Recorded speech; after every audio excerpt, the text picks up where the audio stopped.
نحمده ونستعينه ونستغفره ونعوذ بالله من شرور أنفسنا ومن سيئات أعمالنا من يهده الله فلا مضل له ومن يضلل فلا هادي له وأشهد أن لا إله إلا الله وحده لا شريك له وأشهد أن محمدا عبده ورسوله يا أيها الذين آمنوا اتقوا الله حق تقاته ولا تموتن إلا وأنتم مسلمون يا أيها الناس اتقوا ربكم الذي خلقكم من نفس واحدة وخلق منها زوجها وبث منهما رجالا كثيرا ونساء واتقوا الله الذي تساءلون به والأرحام إن الله كان عليكم رقيبا يا أيها الذين آمنوا اتقوا الله وقولوا قولا سديدا يصلح لكم أعمالكم ويغفر لكم ذنوبكم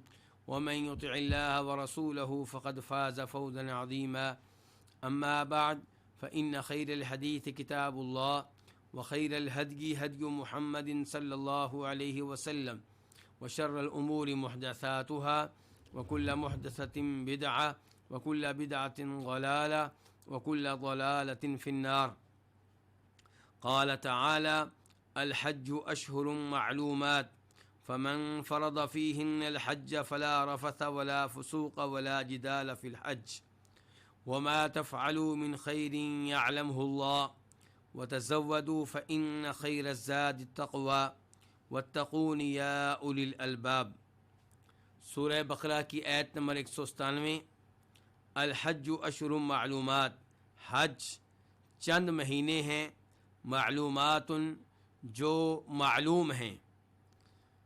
فمن فرض فیہن الحج، پس جو ان میں حج فرض کر لے، فلا رفث، تو کوئی شہوانی فعل نہیں ہے، کوئی شہوانی فعل نہیں ہوگا، ولا فسوق، اور نہ ہی کوئی گناہ کرنا ہے، ولا جدال فی الحج، اور نہ ہی کوئی جھگڑا کرنا ہے فی الحج، حج میں. وما تفعلوا من خیر یعلمہ اللہ، اور خیر میں سے جو بھی تم کرو، یعلمہ اللہ، اللہ تعالیٰ اسے جان لے گا. وتزودوا، اور زاد راہ لے لو. فإن خیر الزاد التقوی، پس بے شک بہترین زاد راہ تقوی ہے. واتقونی، اور مجھ سے ڈرو، یا اولی الالباب، اے عقل والو. الحج، حج مشہور و معروف ہے، اس کا تذکرہ ہو رہا ہے، اور اس سے پہلے جو آیات گزری ہیں ان میں بھی تذکرہ حج ہی کا ہے. اشہر معلومات، اشہر شہر کی جمع ہے، مہینے، جمع قلت ہے، چند مہینے. معلومات، جو معلوم ہیں، جنہیں ہر کوئی جانتا ہے. فمن فرض فیہن الحج، من جو کہ معنی میں ہے، فرض فرض کر لے، واجب کر لے، فیہن ان میں، کن میں؟ ان مہینوں میں. کیا واجب کر لے؟ الحج، حج کو. فلا رفث، تو کوئی رفث نہیں کرنا، کوئی جماع نہیں کرنا. رفث سے مراد جماع ہے، اور رفث سے مراد وہ سارے اسباب اور ذرائع اور مقدمات بھی ہیں جو جماع کا سبب بنتے ہیں. ولا فسوق، اور نہ ہی کوئی گناہ کرنا ہے. فسوق اللہ کی اطاعت سے نکل جانا. کسی قسم کا گناہ کیا جائے تو انسان اللہ کی اطاعت سے نکل جاتا ہے، اس لیے فسوق سے مراد ہر گناہ ہے. ولا جدال، اور نہ ہی کوئی جھگڑا ہے، نہ ہی کوئی جھگڑا کرنا ہے. فی الحج، حج میں. فی الحج کا تعلق تینوں الفاظ سے ہے، یعنی کہ حج میں نہ کوئی جماع وغیرہ کرنا ہے، اور نہ ہی حج میں کوئی فسق و فجور کا کام کرنا ہے، اور نہ ہی حج میں کوئی جھگڑا کرنا ہے. وما تفعلوا من خیر یعلمہ اللہ، اور جو بھی تم کرو، من خیر، خیر میں سے. من بیانیہ ہے، کس کا بیان ہے؟ وما تفعلوا کے ماں کا. اللہ نے کہا تھا جو بھی کرو، تو ما بمعنی جو، اس میں ابہام ہے، اس ابہام کو دور کرنے کے لیے من آیا ہے کہ جو بھی کرو، کیا جو بھی خیر کا کام کرو. تو اس من نے بتا دیا کہ ما سے مراد خیر کے کام ہیں، ما سے مراد شر کے کام نہیں ہیں. وما تفعلوا من خیر، اور جو بھی خیر کا کام تم کرو، یعلمہ اللہ، اللہ اسے جان لے گا. یعلمہ کی ضمیر خیر کی طرف جا رہی ہے. تفعلوا یہ کیا ہے؟ فعل مضارع ہے، جمع کے لیے ہے. اصل میں کیا تھا؟ وما تفعلون، نون گر گیا ہے کیونکہ فعل شرط ہے.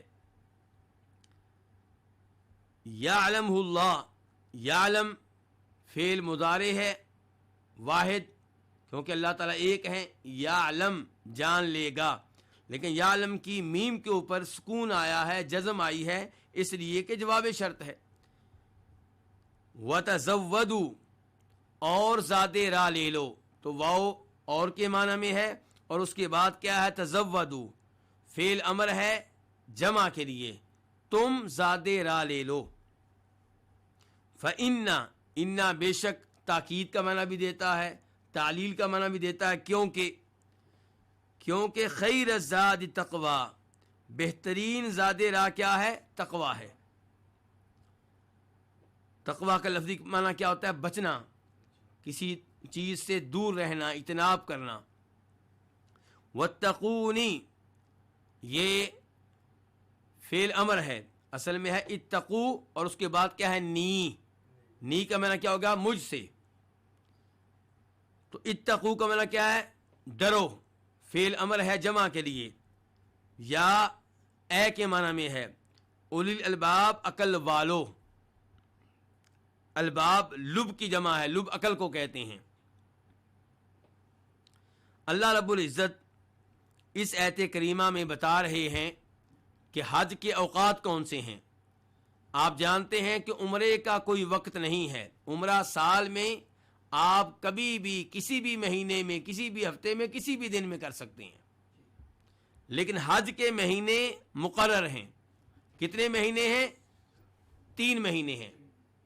اللہ نے کیا کہا؟ اشہر، اور یہ شہر کی جمع ہے، تو جمع میں کم از کم 3 ہونے چاہیے. تو 3 مہینے پھر کون سے ہیں؟ شوال، ذوالقعدہ اور ذوالحجہ.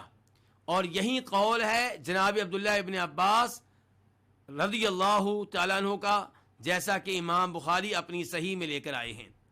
عبداللہ بن عمر کا قول یہ ہے کہ حج کے مہینے شوال، ذوالقعدہ اور ذوالحجہ کے ابتدائی 10 دن ہیں.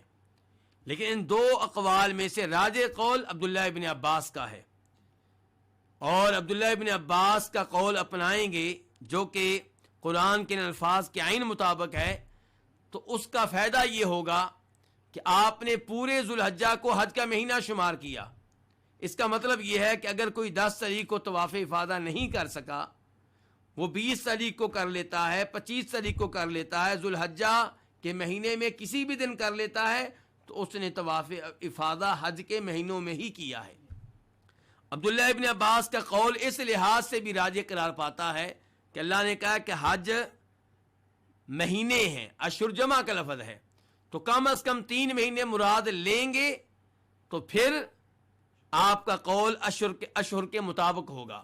اگر آپ کہیں گے 2 مہینے اور 10 دن، تو یہ الفاظ اشہر کے مطابق نہیں ہوں گے. اشہر کا معنی ہے مہینے، اور مہینے کم از کم 3 کے اوپر بولا جائے گا. جب آپ کہیں گے کہ حج کے مہینے شوال، ذوالقعدہ اور ذوالحجہ کے 10 دن ہیں، تو پھر یہ 2 مہینے 10 دن ہوئے، 3 مہینے نہ ہوئے. جب اللہ تعالیٰ کہہ رہے ہیں کہ حج کئی مہینے ہیں، اور حدیث سے پتا چلا کہ وہ مہینے، عبداللہ ابن عباس کے قول سے پتا چلا کہ وہ 3 مہینے ہیں، تو یہاں پہ اللہ نے کہا تھا حج کئی مہینے ہیں، تو یہ ایک عجیب سی بات لگ رہی ہے. حج کیا مہینوں کا نام ہے؟ یہ کہا جاتا کہ حج طواف، سعی، وقوف عرفہ کا نام ہے، تو یہ بات آسان ہوتی، واضح ہوتی. لیکن اللہ تعالیٰ کہہ رہے ہیں حج کئی مہینوں کا نام ہے. تو کیا حج زمانے کو کہتے ہیں یا ایک عمل کو کہتے ہیں؟ حج تو ایک عمل کو کہتے ہیں. تو اس کا مطلب یہ ہے کہ یہاں پہ کوئی لفظ مقدر ہے.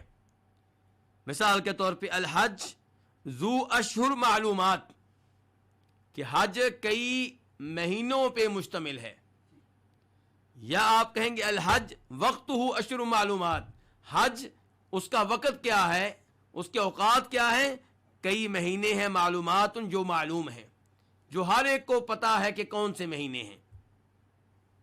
اور ان الفاظ سے ہی بھی پتا چلا کہ اللہ رب العزت نے حج کو کس قدر اہمیت دی ہے، حج کو کس قدر مقام و مرتبہ دیا ہے۔ آپ غور کریں کہ حج 5-6 دنوں کا نام ہے، 8 ذوالحجہ کو شروع ہوتا ہے اور 12 ذوالحجہ کو یا 13 ذوالحجہ کو اپنے اختتام تک پہنچ جاتا ہے۔ لیکن اللہ تعالیٰ کہہ رہے ہیں حج کئی مہینوں کا نام ہے، 3 مہینوں کا نام ہے جو کہ معلوم ہے، جنہیں ہر کوئی جانتا ہے۔ اس کا مطلب یہ ہے کہ حج وہ عظیم عبادت ہے جس کی تیاری شوال سے شروع ہو جائے، ذوالقعدہ سے شروع ہو جائے۔ اگرچہ حج ادا ذوالحجہ میں ہوگا، ذوالحجہ کے چند ایام میں ہوگا، لیکن اس کی تیاری، اس کی نیت وہ شوال سے شروع ہو جائے گی، ذوالقعدہ سے شروع ہو جائے گی۔ ان الفاظ سے یہ بھی پتا چلا کہ حج کی نیت انہی مہینوں میں کی جائے، ان مہینوں سے پہلے نہ کی جائے۔ اور یہ بات مزید واضح ہوتی ہے اس جملے سے جو اس کے بعد آ رہا ہے۔ تو اللہ تعالیٰ کہہ رہے ہیں الحج اشہر معلومات، حج کئی مہینے ہیں معلومات جو کہ معلوم ہیں، جنہیں ہر کوئی جانتا ہے۔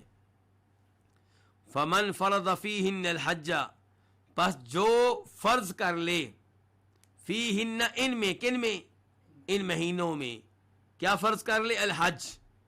اس کا مطلب یہ ہے کہ حج فرض ہوگا انہی مہینوں میں۔ اور فرض سے کیا مراد ہے؟ فرض سے مراد یہ ہے کہ حج میں داخل ہونے کی نیت کر لینا۔ رمضان میں آپ نے نیت کی ہوتی ہے کہ اس سال میں حج کروں گا، لیکن شوال میں جب آپ اپنے گھر سے احرام باندھ کر نکلیں گے اور میقات سے تلبیہ کہیں گے تو یہ نیت ہے حج میں باقاعدہ داخل ہونے کی اور حج کے شروع ہونے کی۔ اور جب کوئی حج میں داخل ہونے کی نیت کر لیتا ہے، اب حج اس کے اوپر فرض ہو گیا، چاہے ابتدائی طور پہ وہ فرض نہ ہو، چاہے اس نے فرض حج پہلے کر لیا ہو اور اس بار نفلی حج کر رہا ہو، لیکن جب اس نے نیت کر لی حج میں داخل ہونے کی، اب حج اس کے اوپر کیا ہو گیا ہے، فرض ہو گیا ہے۔ اور اس کی مزید تائید اس ایت سے ہوتی ہے جس ایت میں اللہ تعالیٰ کہتے ہیں وَأَتِمُّ الْحَجَّ وَالْعُمْرَةَ لِلَّهِ، کہ حج اور عمرے کو اللہ کی خاطر مکمل کرو۔ اگرچہ حج اور عمرے کا آغاز آپ نے کیا ہے نفلی طور پہ، لیکن جب آپ نے نیت کر لی، اللہ تعالیٰ کہتے ہیں حج عمرے کو مکمل کرو، ادھورا چھوڑنے کی، ناقص چھوڑنے کی اجازت نہیں ہے۔ اور یہی مفہوم ہے ان الفاظ کا کہ جو ان مہینوں میں حج فرض کر لے۔ حج کیسے فرض ہوگا؟ حج کی نیت کر لینے سے، وہ نیت جس نیت کے ساتھ انسان حج میں داخل ہو جاتا ہے، اس نیت کی بات نہیں ہو رہی جو انسان 1 مہینہ پہلے کر لیتا ہے، 1 سال پہلے کر لیتا ہے، 10 سال پہلے کر لیتا ہے کہ میں حج کروں گا۔ یہ وہ نیت ہے جس نیت کے ساتھ انسان حج میں داخل ہو جاتا ہے۔ فمن فرض فیہن الحج، پس جو ان میں یعنی کہ ان مہینوں میں حج کو فرض کر لے، تو یہ وہ الفاظ ہیں جن سے پتہ چل رہا ہے کہ حج فرض ہوگا، حج کی نیت ہوگی ان مہینوں میں۔ رمضان میں اگر کوئی پاکستان سے نکلتا ہے، انڈیا سے نکلتا ہے، بنگلہ دیش سے نکلتا ہے اور کہتا ہے لبیک اللہم حجن، اے اللہ میں حج کے لیے حاضر ہوں، تو اس کی یہ نیت درست نہیں ہے، کیونکہ رمضان حج کا مہینہ نہیں ہے۔ حج کا مہینہ کون سا ہے؟ شوال، ذوالقعدہ، ذوالحجہ۔ فمن فرض فیہن الحج، پس جو فرض کر لے حج کو، کس کو اوپر فرض کر لے؟ اپنے اوپر۔ فلا رفث ولا فسوق ولا جدال فی الحج، تو پھر اس کے لیے کیا تعلیمات ہیں؟ جس نے نیت کر لی ہے اس کے لیے کیا تعلیمات ہیں؟ اس کے لیے تعلیمات یہ ہیں کہ فلا رفث، احرام کی حالت میں حج میں داخل ہونے کے بعد بیگم سے جماع کرنے کی اجازت نہیں ہے، بلکہ جماع کے مقدمات اختیار کرنے کی اجازت نہیں ہے۔ شہوت کی نیت سے مزہ لینے کے لیے بیگم کا ہاتھ پکڑ لینا، اس کی اجازت نہیں ہے۔ بیگم سے ایسی گفتگو کرنا جو شہوت کے نتیجے میں ہو، شہوت پہ مبنی ہو، یہ بھی جائز نہیں ہے۔ ولا فسوق، فسوق کس کو کہتے ہیں؟ اللہ کی اطاعت سے نکل جانے کو۔ تو یہاں پہ فسوق سے کیا مراد ہے؟ کچھ علماء کرام نے کہا کہ یہاں پہ فسوق سے مراد ہے کسی کو برا بلا کہنا، کسی کو گالی دینا۔ جن علماء کرام نے یہ تفسیر کی ہے انہوں نے اس حدیث کی طرف دیکھا ہے جس حدیث میں نبی علیہ الصلوۃ والسلام ارشاد فرماتے ہیں کہ سباب المسلم فسوق، مسلمان کو گالی دینا، برا بلا کہنا کیا ہے؟ فسوق ہے۔ اور کچھ علماء کرام کہتے ہیں فسوق سے مراد محظورات حرام کا ارتکاب کرنا ہے، وہ امور جو حالت حرام میں ممنوع ہیں ان کا ارتکاب کرنا، یہ کیا ہے؟ یہ فسوق ہے، یہ اللہ کی نافرمانی ہے، یہ گناہ ہے۔ اور صحیح بات یہ ہے کہ فسوق سے مراد ہر گناہ ہے، ہر معصیت ہے، ہر نافرمانی ہے۔ مسلمان کو برا بلا کہنا، گالی دینا، وہ بھی اس میں شامل ہے۔ محظورات حرام کا ارتکاب کرنا وہ بھی اس میں شامل ہے، اور اس کے علاوہ بھی گناہ کی ہر صورت، گناہ کی ہر نوعیت اس میں شامل ہے۔ تو ولا فسوقہ، کسی قسم کی نافرمانی نہیں کرنی، کسی قسم کی معصیت کا ارتکاب نہیں کرنا۔ ولا جدال، اور نہ ہی جھگڑا کرنا ہے۔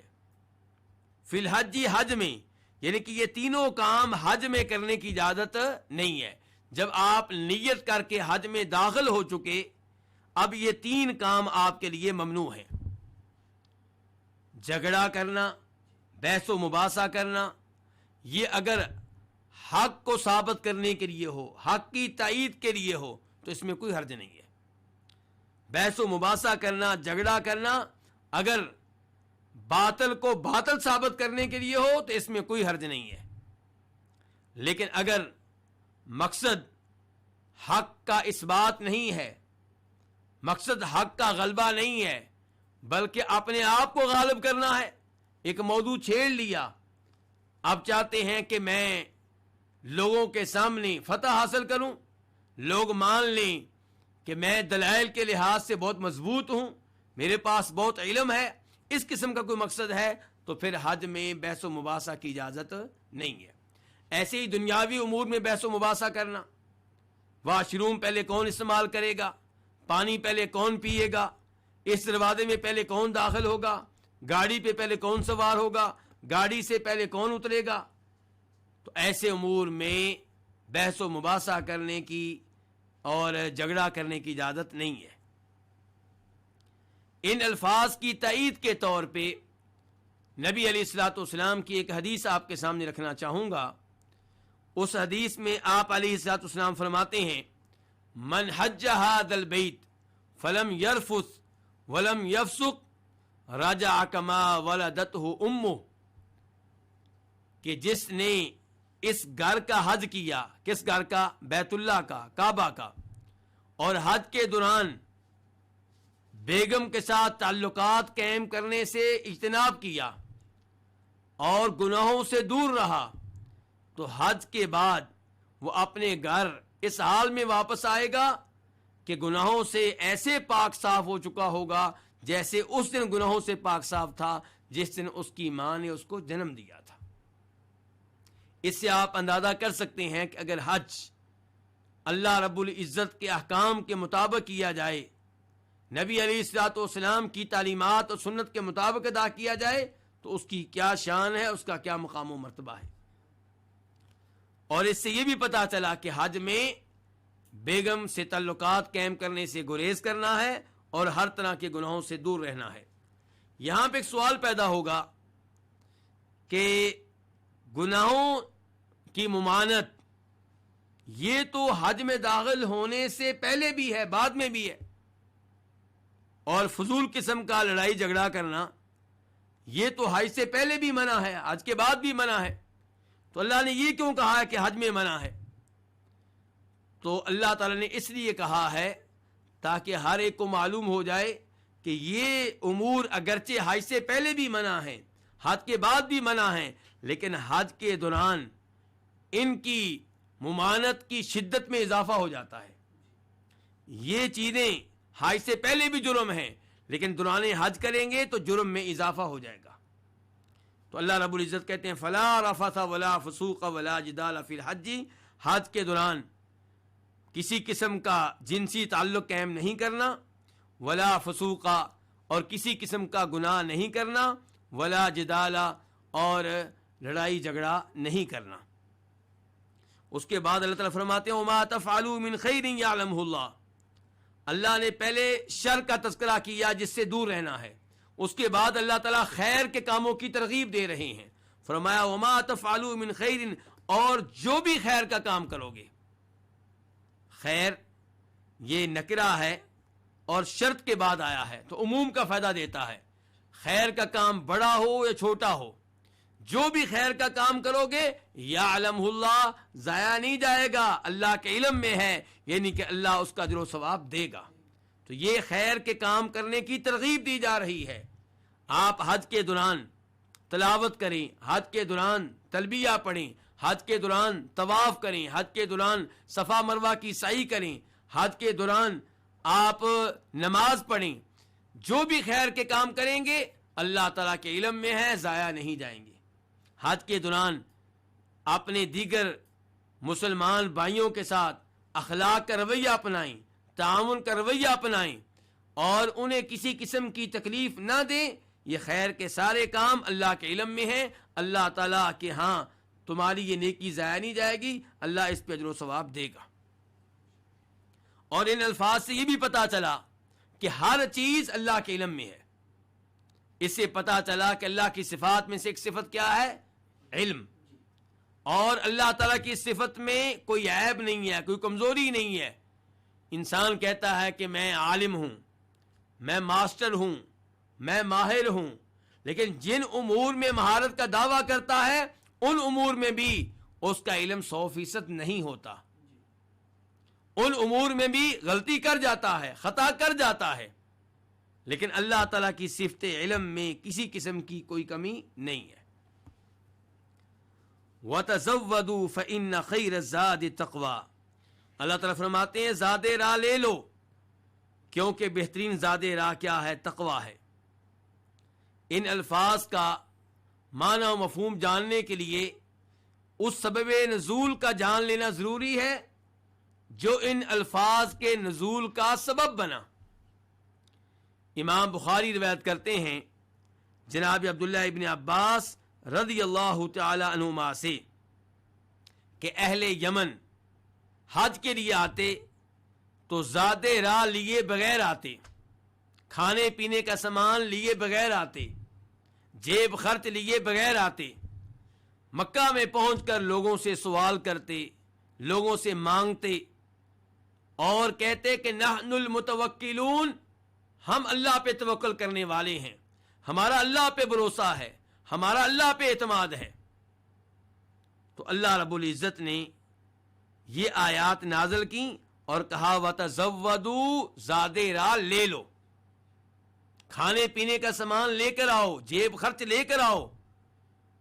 فَإِنَّ خَيْرَ زَادِ التَّقْوَىٰ، پھر اللہ نے کہا بہترین زاد راہ کیا ہے؟ تقویٰ ہے۔ یہ الفاظ بتا رہے ہیں کہ جب اللہ نے کہا زاد راہ لے لو تو ان الفاظ سے مراد دونوں طرح کا زاد راہ ہے۔ وہ زاد راہ جس کی آپ کے جسم کو ضرورت ہے، کھانے پینے کی چیزیں، اور وہ زاد راہ جس کی آپ کی روح کو ضرورت ہے۔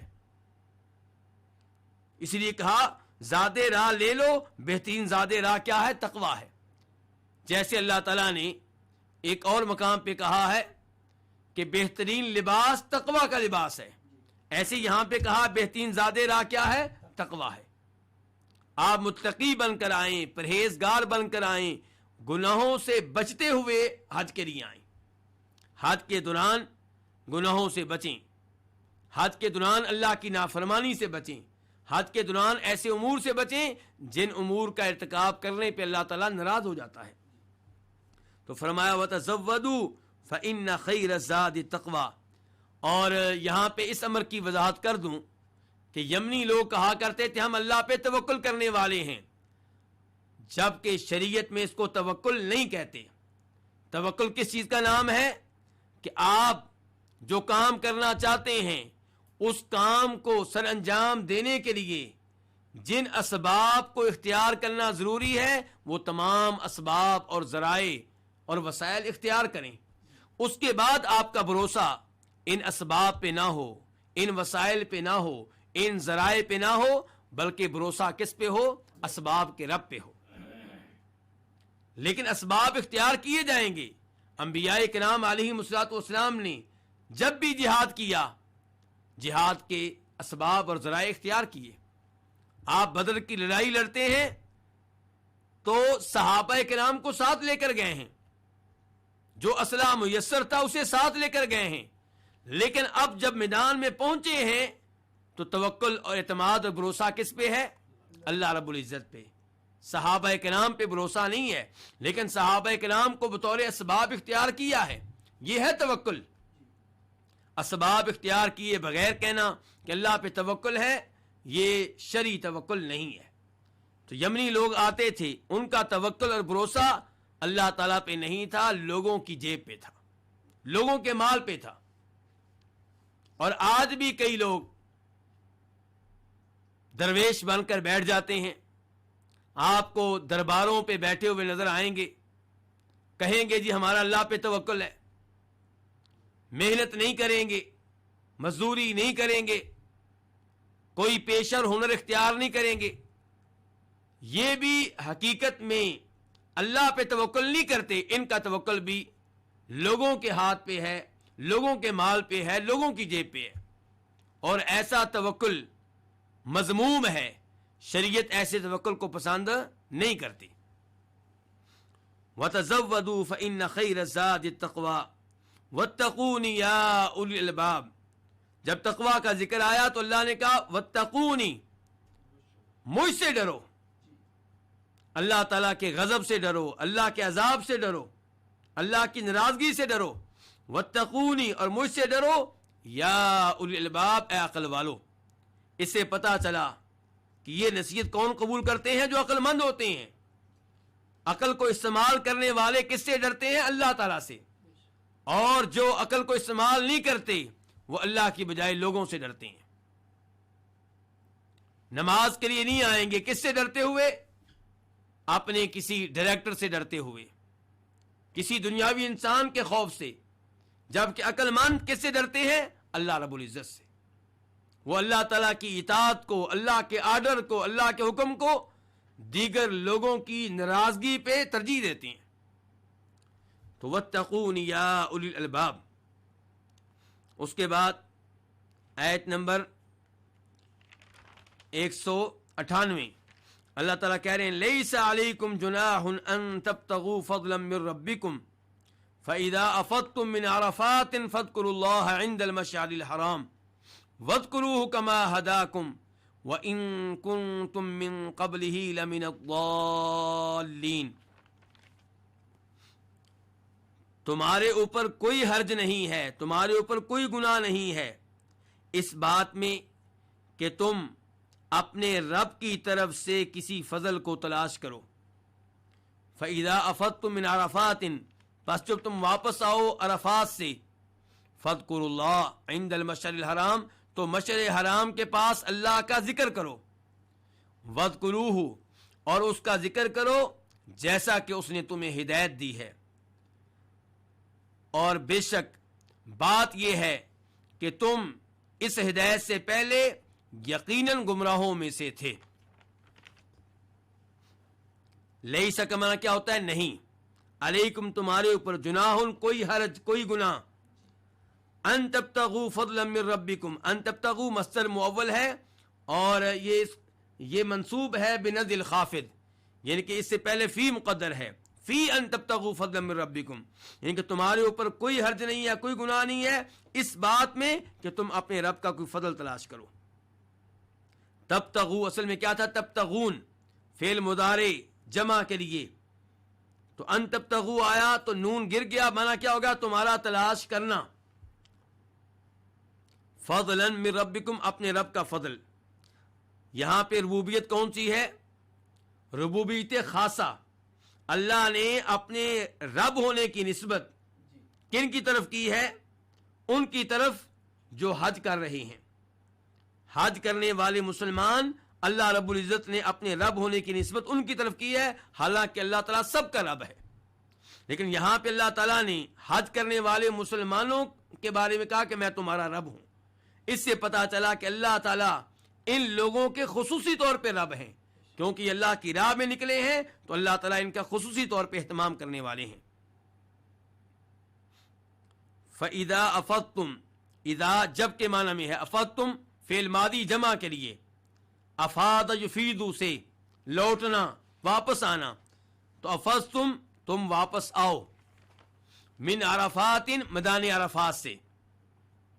عرفات اس میدان کو کہتے ہیں جہاں پہ حاجی ذی الحجہ کی 9 تاریخ کو ٹھہرتے ہیں، وقوف کرتے ہیں. فاذکروا اللہ، فا الگ ہے اور اذکروا الگ ہے. یہ اذکروا فعل امر ہے جمع کے لیے، تم یاد کرو، تم تذکرہ کرو. کس کا؟ اللہ تعالیٰ کا. کہاں پہ؟ عند المشعر الحرام، مشعر حرام کے پاس. مشعر یہ اسم ظرف ہے، ظرف مکان ہے. مشعر اس جگہ کو کہتے ہیں جہاں پہ اللہ کے شاعر میں سے کوئی شاعرہ ادا کیا جائے. اور یہاں پہ یہ مشعر کون سا ہے؟ الحرام، حرمت والا. یعنی کہ یہ وہ مشعر ہے جو حرم کے ایریے میں ہے، حرم سے باہر نہیں ہے. میدان عرفات بھی مشعر ہے، وہاں پہ بھی اللہ کے شاعر میں سے ایک شاعرہ ادا ہوتا ہے، لیکن وہ مشعر حلال ہے. اور مزدلفہ مشعر حرام ہے، کیونکہ مزدلفہ حرم کے اندر ہے. اس لیے اللہ تعالی نے کہا کہ وہ مشعر جو حرمت والا ہے، یعنی کہ حرم کے اندر ہے. مشعر حرام ایک پہاڑ کو کہتے ہیں جو مزدلفہ میں ہے. تو اللہ نے کہا تم اللہ کا ذکر کرو مشعر حرام کے پاس، یعنی کہ مزدلفہ میں. مشعر حرام کے پاس کیا ہے؟ مزدلفہ ہے. وَاذْكُرُوهُ، واو اور کے معنی میں ہے. اذکرو فعل امر ہے جمع کے لیے. ہو یہ ضمیر کس کی طرف جا رہی ہے؟ اللہ تعالیٰ کی طرف. وَاذْكُرُوهُ، اللہ تعالیٰ کا ذکر کرو، اللہ کو یاد کرو، اللہ کا تذکرہ کرو. کما، جیسا کہ، یہ تشبیہ کے لیے ہے. ہدا فعل ماضی ہے واحد کے لیے، اس نے ہدایت دی ہے، کم تمہیں. اور دوسرا احتمال یہ ہے کہ کما کو تعلیل کے معنی میں لیے جائے، کاف کو تعلیل کے معنی میں، یعنی کہ وَاذْكُرُوهُ، اللہ تعالیٰ کا ذکر کرو اس وجہ سے کہ اس نے تمہیں ہدایت دی ہے. وَاذْكُرُوهُ لِهِدَایَتِكُمْ، چونکہ اللہ نے تمہیں ہدایت دی ہے، اس نعمت کا شکریہ یہ ہے کہ تم اللہ تعالیٰ کا ذکر کرو. اور پہلا احتمال کیا تھا کہ کاف تشبیہ کے لیے ہے کہ اللہ کا ذکر ایسے کرو جیسے اس نے تمہیں سکھایا ہے، جیسے اس نے تمہاری رہنمائی کی ہے، جیسے اس نے تمہیں تعلیم دی ہے. وَإِن، اس ان کو کہتے ہیں مخففہ من الثقیلہ. ایک ان ہوتا ہے شرطیہ جس کا معنی کیا ہوتا ہے؟ اگر. اور ایک ان وہ ہوتا ہے جو اصل میں انہ ہوتا ہے. تو یہ ان اصل میں کیا ہے؟ انہ. اس لیے کہتے ہیں مخففہ من الثقیلہ، کہ شد والا تھا، پھر شد اس کی دور کر دی گئی، لیکن حقیقت میں یہ شد والا ہی ہے. اور انہ کے بعد اسم ہوتا ہے، تو یہ اصل میں کیا؟ انہو، کہ بے شک بات یہ ہے، ضمیر شان ہے، بے شک بات یہ ہے کہ تم تھے، تم فعل ماضی جمع کے لیے، من قبلی اس سے پہلے. کس سے پہلے؟ اس ہدایت سے پہلے. تم اس ہدایت سے پہلے کیا تھے؟ لمن الضالین، یقیناً گمراہوں میں سے تھے. الضالین ضال کی جمع ہے. ضال کس کو کہتے ہیں؟ گمراہ کو، یعنی کہ جس کے پاس علم نہ ہو، یا جو علم ہونے کے باوجود راہ راست پہ نہ آئے، وہ بھی کیا ہے؟ وہ بھی ضال ہے، وہ بھی گمراہ ہے. اللہ رب العزت اس آیت میں بیان کر رہے ہیں کہ تمہارے اوپر کوئی گناہ نہیں ہے کہ تم حج کے دوران اپنے رب کا فضل تلاش کرو، یعنی کہ رزق تلاش کرو، کاروبار کرو، تجارت کرو حج کے دوران. اس میں کوئی گناہ نہیں ہے. یہ الفاظ کب نازل ہوئے، کس مناسبت سے نازل ہوئے، اس بارے میں عبداللہ ابن عباس رضی اللہ عنہ فرماتے ہیں، اور اس روایت کو امام بخاری اپنی صحیح میں لے کر آئے ہیں، کہ زمانے جاہلیت میں کئی بازار ہوا کرتے تھے. ایک بازار تھا اوقاز، اور ایک ذوالمجاز، اور ایک مجنہ.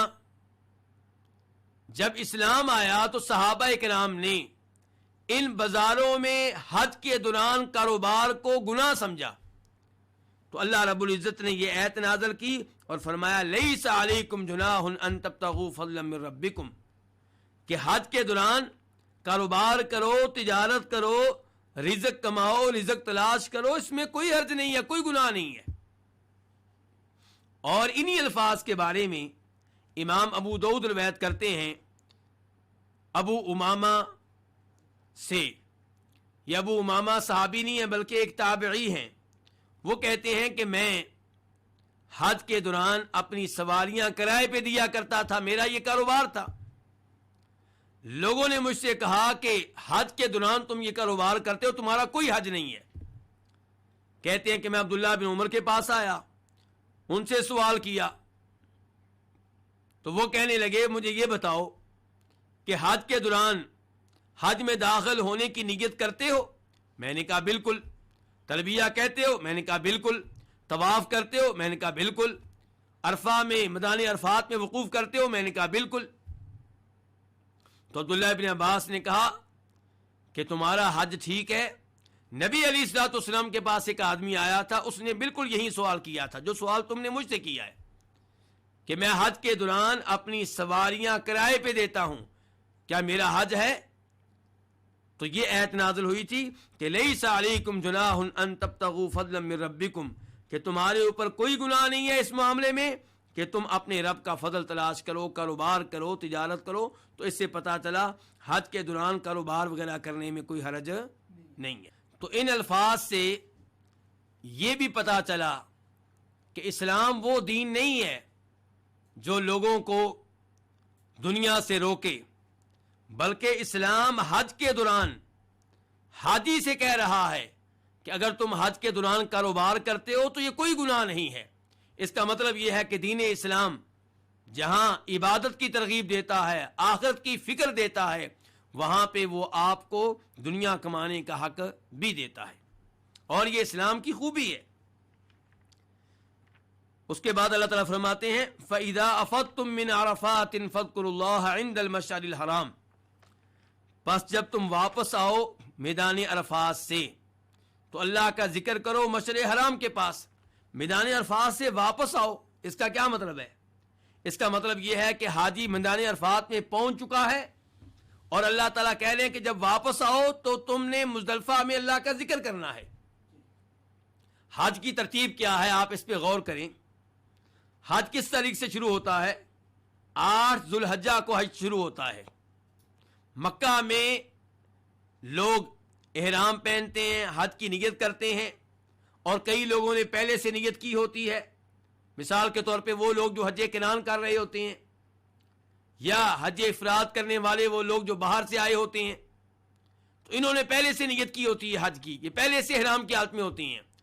اور جو حج تمتع کر رہے ہوتے ہیں یا مکہ کے حاجی ہوتے ہیں، وہ 8 تاریخ کو نیت کرتے ہیں۔ تو 8 تاریخ کو نیت کر کے مینا میں آنا ہے۔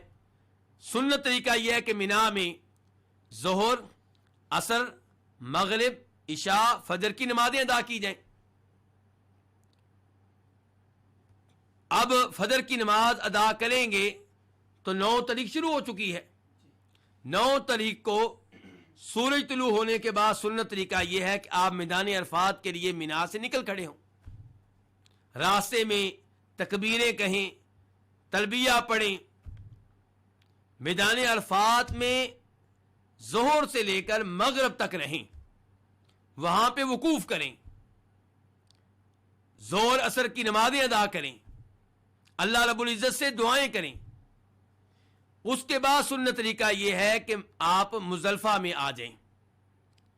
تو حاجی مکہ سے نکلتا ہے مینا، مینا سے عرفات، اب عرفات سے واپس مزدلفہ آتا ہے، کیونکہ مزدلفہ عرفات سے آگے نہیں ہے، بلکہ مزدلفہ جب آپ عرفات سے مکہ واپس آئیں گے تو تب آپ کے راستے میں آئے گا۔ جب آپ عرفات سے واپس آئیں گے تو پہلے مزدلفہ آئے گا، پھر مینا آئے گا۔ تو آپ مکہ سے نکلے تھے، مینا آئے 8 تاریخ کو، 9 تاریخ کو کہاں آئے؟ عرفات، اور 9 تاریخ کو مغرب کے بعد آپ واپس آئیں گے مکہ کی جانب، تو کہاں رکیں گے؟ مزدلفہ میں۔ اسی لیے اللہ تعالیٰ کہہ رہے ہیں فَإِذَا أَفَضْتُم مِّنْ عَرَفَاتٍ، جب تم عرفات سے واپس آؤ۔ اور 10 طریق کے طواف کو کیا کہتے ہیں؟ طواف افاضہ، کیونکہ وہ عرفات سے واپسی کے موقع پہ ہوتا ہے۔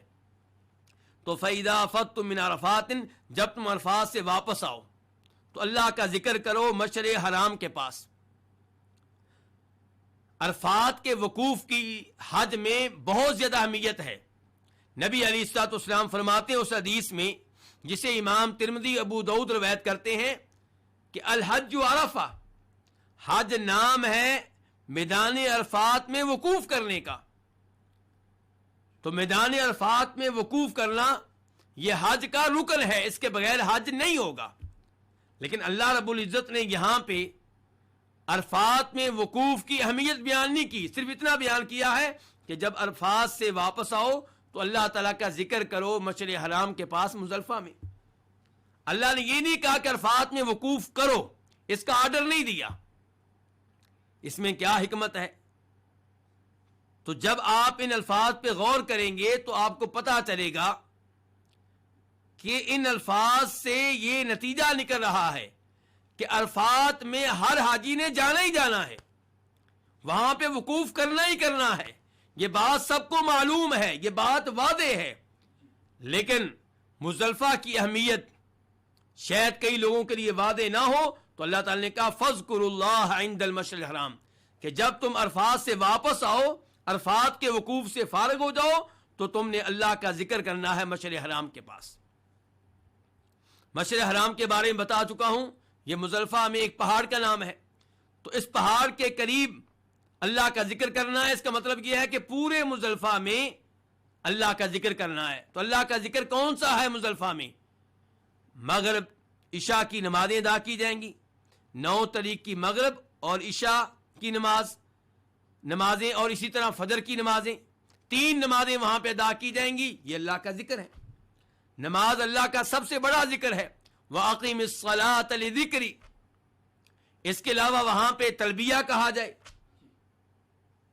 اور نبی علیہ الصلوۃ والسلام کی سنت ہے کہ آپ مزدلفہ میں فجر کی نماز اندھیرے میں ادا کیا کرتے تھے۔ فجر طلوع ہونے کے بعد فوراً آپ فجر کی نماز ادا کرتے اور اس کے بعد اللہ کا ذکر کرتے، اللہ سے دعائیں کرتے۔ جب خوب روشنی ہو جاتی تو سورج نکلنے سے پہلے پہلے آپ مینا کی طرف نکل جاتے۔ تو یہ ہے فَاذْكُرُوا اللَّهَ عِنْدَ الْمَشْعَرِ الْحَرَامِ، کہ مشعر حرام کے پاس اللہ کا ذکر کریں، یعنی کہ وہاں پہ نمازیں ادا کریں، تلبیہ کہیں، دعائیں کریں۔ اور اس کے بعد اللہ تعالیٰ فرماتے ہیں وَاذْكُرُوهُ كَمَا هَدَاكُمْ، اور اللہ کا ذکر کرو کما ہداکم، جیسے اس نے تمہیں ہدایت دی ہے، یعنی کہ اللہ کی تعلیمات کے مطابق اللہ کا ذکر کیا جائے۔ اہل مکہ مشرکین قریش وہ بھی حج کیا کرتے تھے، لیکن وہ کیا کرتے؟ وہ دوران حج تلبیہ کہتے، اللہ کا ذکر کرتے تو اس میں شرک کی ملاوٹ کر دیتے۔ لبیک اللہم لبیک لبیک لا شریک لک، میں حاضر ہوں اے اللہ، میں حاضر ہوں، میں حاضر ہوں، اس بات کا اعلان کرتا ہوں تیرا کوئی شریک نہیں۔ اس کے بعد کیا کہتے تھے؟ الا شریکا هو لک تملکہ وما ملک، تیرا کوئی شریک نہیں سوائے اس شریک کے جس کا تو مالک ہے۔ انہوں نے اللہ رب العزت کے ساتھ شرک کرنے کا چور دروازہ رکھا ہوا تھا۔ شروع کے الفاظ توحید پہ مشتمل ہیں اور آخری الفاظ شرک پہ مشتمل ہیں۔ تو اللہ تعالیٰ کہہ رہے ہیں اس انداز سے ذکر نہیں کرنا، وَاذْكُرُوهُ، اللہ کا ذکر ویسے کرنا ہے جیسے اللہ نے تمہیں سکھایا ہے، جیسے اللہ نے تمہاری رہنمائی کی ہے، جیسے اللہ نے تمہیں تعلیمات دی ہیں۔ یا آپ کہیں گے وَاذْكُرُوهُ كَمَا هَدَاكُمْ، کہ کاف تعلیل کے لیے ہے اور ما مصدریہ ہے، تو وَاذْكُرُوهُ لِهِدَایَتِكُمْ، اللہ کا ذکر اس لیے کرو کہ اللہ نے تمہارے اوپر بہت بڑا انعام کیا، اللہ نے تمہیں ہدایت دی، اللہ نے تمہیں ایمان اور اسلام قبول کرنے کی توفیق دی۔ اس نعمت کا تقاضا ہے کہ اللہ کا شکر ادا کرو اور اللہ کا ذکر کرو۔ وَإِن كُنتُم مِّن قَبْلِهِ لَمِنَ الضَّالِينَ، بے شک بات یہ ہے کہ تم اس سے پہلے یقیناً گمراہوں میں سے تھے۔ تو یہ الفاظ بتا رہے ہیں کہ انسان کو چاہیے کہ وہ اللہ تعالیٰ کی نعمت کو یاد رکھے، اللہ تعالیٰ کے احسان کو یاد رکھے، اور اس بات کو اپنے ذہن میں بٹھائے رکھے کہ میں گمراہ تھا، اللہ نے مجھے ہدایت دی، میں جاہل تھا، اللہ نے مجھے علم دیا، میں نماز پڑھنے کا طریقہ نہیں جانتا تھا، اللہ نے مجھے طریقہ سکھایا، میں حج عمرہ کرنے کا طریقہ نہیں جانتا تھا، اللہ نے مجھے سکھایا۔ تو اللہ تعالیٰ کی یہ نعمت یاد رکھے۔ اسی لیے اللہ تعالیٰ کہہ رہے ہیں وَإِن كُنتُم مِّن قَبْلِهِ لَمِنَ الضَّالِينَ، یقیناً تم اس ہدایت سے پہلے گمراہوں میں سے تھے۔ اس کے بعد آیت نمبر 199 اللہ تعالیٰ کہتے ہیں ثُمَّ أَفِيضُوا مِنْ حَيْثُ أَفَاضَ النَّاسُ وَاسْتَغْفِرُوا اللَّهَ إِنَّ اللَّهَ غَفُورٌ رَحِيمٌ۔ ثُمَّ پھر افیدو تم واپس آؤ، من حیث افاض الناس جہاں سے لوگ واپس آتے ہیں، واپس آؤ اس جگہ سے جہاں سے لوگ واپس آتے ہیں، واستغفر اللہ اور اللہ سے مغفرت طلب کرو، اللہ سے بخشش طلب کرو، ان اللہ غفور الرحیم یقیناً اللہ تعالیٰ بہت بخشنے والا ہے، نہایت رحم کرنے والا ہے۔ ثم پھر کے معنی میں ہے، یہاں پہ سوال پیدا ہوگا کہ اللہ تعالیٰ کہہ رہے ہیں کہ وہاں سے واپس آؤ جہاں سے لوگ واپس آتے ہیں، تو لوگ کہاں سے واپس آتے ہیں؟ میدان عرفات سے۔ تو میدان عرفات کا تذکرہ پہلے ہو چکا، اس کے بعد اللہ نے مزدلفہ کا تذکرہ کیا، اس کے بعد تذکرہ آنا چاہیے تھا مینا کا، لیکن اللہ تعالیٰ کہہ رہے ہیں کہ پھر تم واپس آؤ جہاں سے لوگ واپس آئے ہیں، اور اللہ تعالیٰ نے لفظ کا استعمال کیا ثم پھر، گویا کہ مزدلفہ کے بعد دوبارہ میدان عرفات میں جانا ہے اور وہاں سے واپس آنا ہے۔ لیکن گزارش یہ ہے کہ ثم کے الفاظ پھر کہنے کا مطلب یہ نہیں ہے کہ مزدلفہ کے بعد اب میدان عرفات میں جانا ہے اور وہاں سے واپس آنا ہے، بلکہ ثم کے الفاظ یہ بتا رہے ہیں کہ وہ الفاظ جس کا تذکرہ ہو چکا ہے اس عرفات میں مکہ کے لوگ بھی جائیں گے۔ اس سے پہلے کیا ہوتا تھا کہ مکہ کے قریشی کہتے ہم تو حرم والے ہیں، ہم مزدلفہ میں رہیں گے، حرم کے ایریے میں رہیں گے، میدان عرفات حرم سے باہر ہے، ہم وہاں پہ نہیں جائیں گے، وہاں پہ لوگ جائیں گے، ہم لوگ نہیں جائیں گے کیونکہ ہم حرم والے ہیں، ہم بڑے معزز ہیں، ہم حرم کے ایریے سے باہر نہیں نکلیں گے۔ تو اللہ تعالیٰ نے کہا ثم افیضوا من حیث افاض الناس، کہ پھر تم واپس آؤ جہاں سے لوگ واپس آئے ہیں۔ تو لوگ کہاں سے واپس آتے ہیں؟ میدان عرفات سے۔ تم نے بھی میدان عرفات میں جانا ہے۔ ام المؤمنین عائشہ روایت کرتی ہیں، اور اس روایت کو امام ترمذی اپنی جامع میں لے کر آئے ہیں کہ قریشی لوگ میدان عرفات میں نہیں جاتے تھے، تو اللہ نے یہ الفاظ نازل کیے اور کہا ثم افیضوا من حیث افاض الناس، اور اللہ نے اپنے نبی کو حکم دیا کہ آپ نے میدان عرفات میں جانا ہے۔ تو افیضوا فعل امر ہے، جمع کے لیے ہے، افاض یفیض سے تم واپس آؤ، حیث اس جگہ سے، یہ ظرف ہے، ظرف مکان، اس جگہ سے واپس آؤ جہاں سے لوگ واپس آتے ہیں۔ افاضا فعل ماضی ہے، واحد کے لیے کیونکہ فاعل بعد میں آ رہا ہے، الناس جہاں سے لوگ واپس آتے ہیں یعنی کہ باقی لوگ۔ واستغفر اللہ، واو اور کے معنی میں، استغفروا فعل امر ہے جمع کے لیے، اور سین طلب کا معنی دیتی ہے، مانگنے کا، مغفرت مانگو، مغفرت کا سوال کرو اللہ، اللہ رب العزت سے۔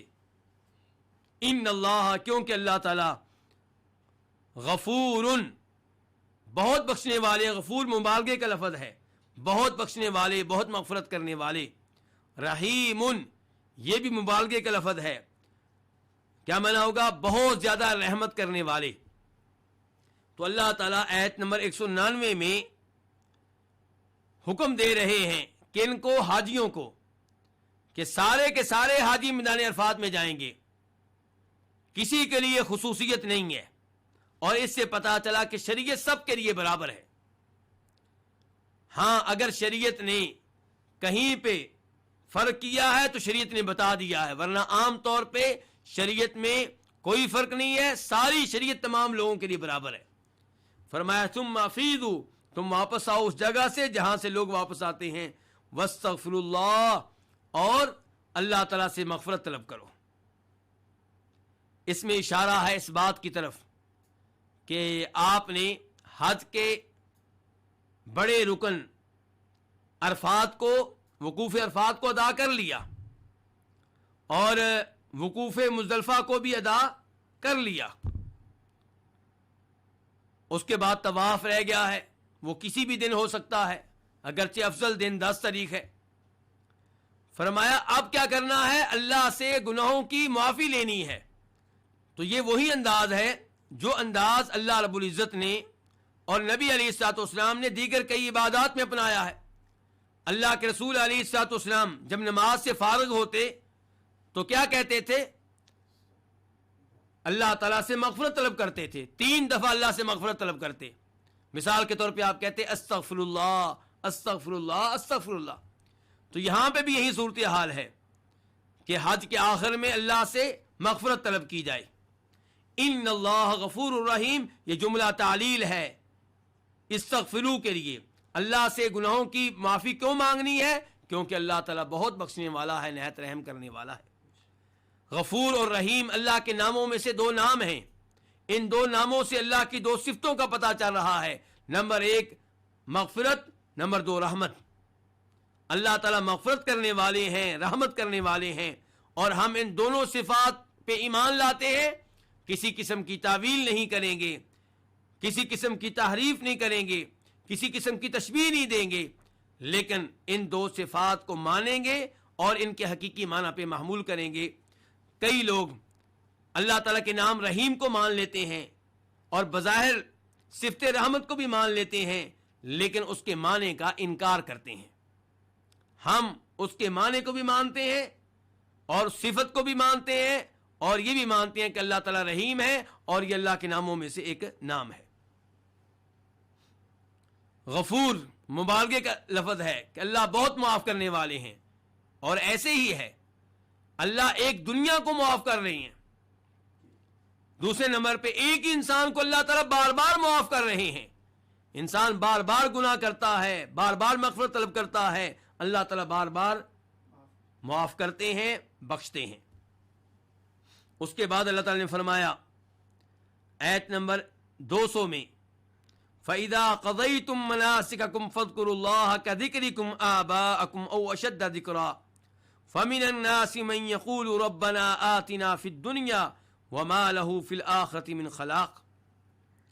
پس جب تم ادا کر لو، مکمل کر لو مناسککم، اپنی حج کی عبادات، فَاذْكُرُوا اللَّهَ، تو اللہ کا ذکر کرو، كَذِكْرِكُمْ آبَاءَكُمْ، جیسے تم اپنے آباء و اجداد کا ذکر کیا کرتے تھے، او اشد ذکرا، یا اس سے بھی بڑھ کر ذکر۔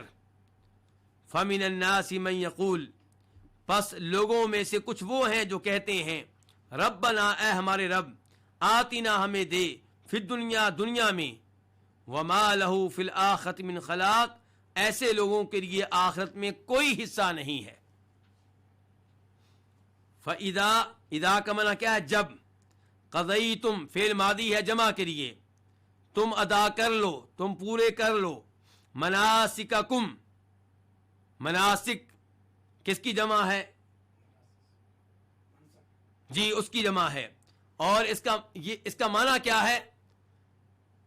عبادت کا طریقہ، عبادت کا طریقہ، اور یہاں پہ مراد حج کی عبادت کے طریقے ہیں۔ جب تم پورے کر لو اپنے حج کی عبادات کے طریقے، یا اپنے حج کی عبادات کو پورا کر لو۔ فَاذْكُرُوا اللَّهَ، فا یہ اذا کے جواب میں ہے، تو کا معنی ہے اذکروا، تم ذکر کرو، فعل امر ہے جمع کے لیے اللہ تعالیٰ کا۔ اللہ تعالیٰ کا ذکر کیسے کرو؟ جیسے تم ذکر کیا کرتے تھے اپنے آباء و اجداد کا۔ آبا ابن کی جمع ہے، مراد باپ، دادا، پردادا وغیرہ۔ او اشد ذکرا، او یہاں بل کے معنی میں ہے، بلکہ اس سے بھی بڑھ کر اللہ کا ذکر کرو۔ پہلے کہا اللہ کا ذکر کرو اتنا جتنا ذکر تم کیا کرتے تھے اپنے آباء و اجداد کا، پھر کہا بلکہ اپنے آباء و اجداد کے تذکرے سے بڑھ کر اللہ کا تذکرہ کرو۔ فَمِنَ النَّاسِ، یہ من جو ہے یہ تبعیدیہ ہے، بعض کے معنی میں ہے کچھ لوگ۔ من یقول، یہ اسم موصول ہے، جو کہتے ہیں، جو کہتا ہے۔ یقول پھر مضارع ہے واحد کے لیے۔ ربنا، اے ہمارے رب۔ رب کس کو کہتے ہیں؟ جو پالنے والا ہو، جو رزق دینے والا ہو، جو تمام امور کی تدبیر کرنے والا ہو۔ ربنا، ہمارے رب۔ آتی، یہ فعل امر ہے واحد کے لیے، تو دے، نہ ہمیں، فی دنیا، دنیا میں، کیا دے؟ یہاں پہ مفعول مقدر ہے، یعنی کہ ہمیں ہمارا نصیب دے دنیا میں، ہمیں ہمارا حصہ دے دنیا میں۔ وما لہو، ما نافیہ ہے، نہیں ہے، لہو اس کے لیے۔ کس کے لیے؟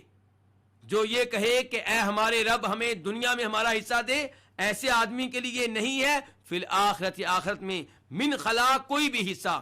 من زائدہ ہے ترکیب کے لحاظ سے، لیکن معنی کے لحاظ سے تاکید کے لیے ہے۔ خلاق حصہ تو من خلاق کسی قسم کا کوئی حصہ نہیں ہے۔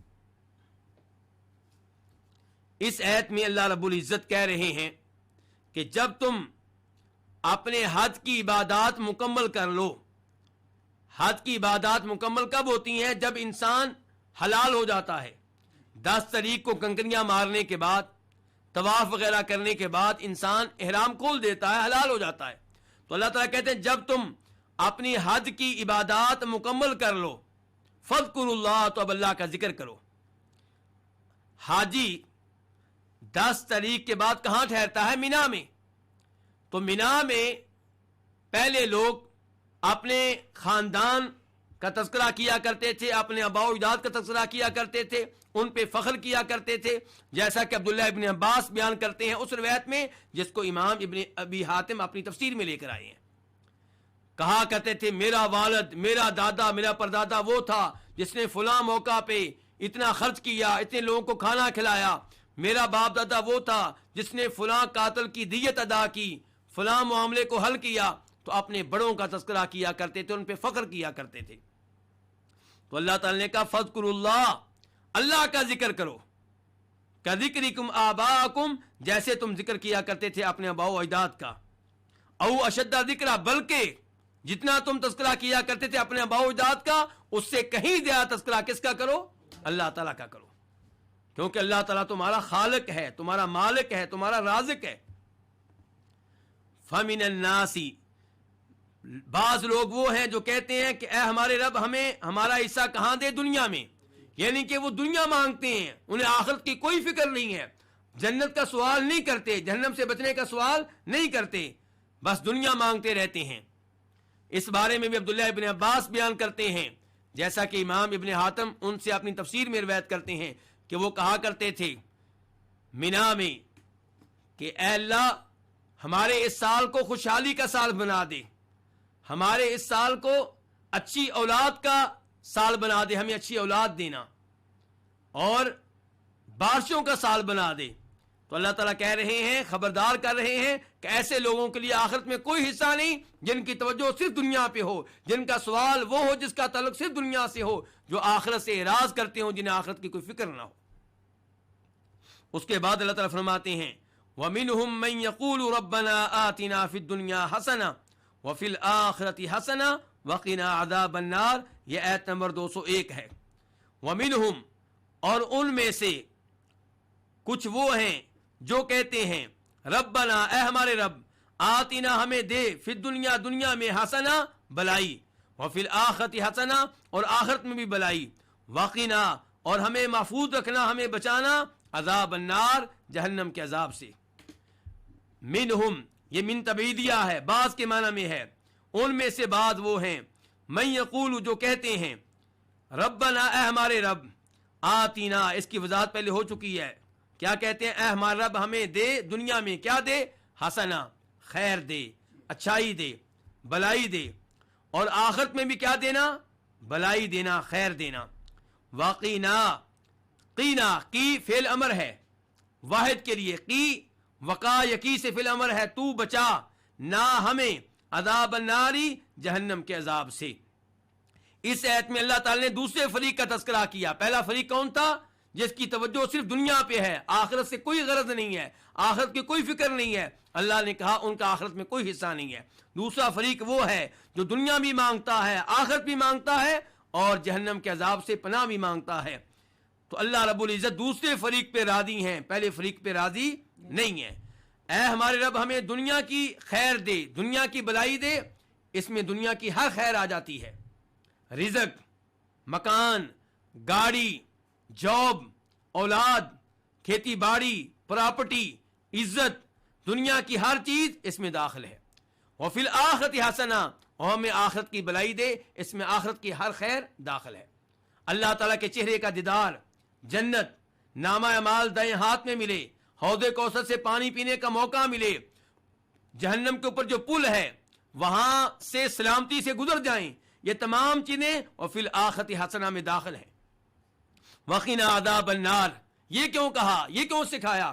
اور ہمیں جہنم کے عذاب سے بچا، کیونکہ کئی لوگ ایسے ہوں گے جنہیں آخرت میں جنت مل جائے گی لیکن پہلے جہنم میں ڈالا جائے گا۔ تو دعا کیا سکھائی گئی ہے کہ اے اللہ ہمیں دنیا کی خیر دے، آخرت کی خیر دے، لیکن جہنم کے عذاب سے بچا، جنت میں جگہ دے، جہنم میں جائے بغیر۔ یہ عظیم دعا ہے، یہ وہ دعا ہے جو نبی علیہ السلام اکثر و بیشتر کیا کرتے تھے، جناب انس ابن مالک کیا کرتے تھے، اور یہ طواف میں رکن یمانی اور حجر اسود کے درمیان یہ دعا کرنا سن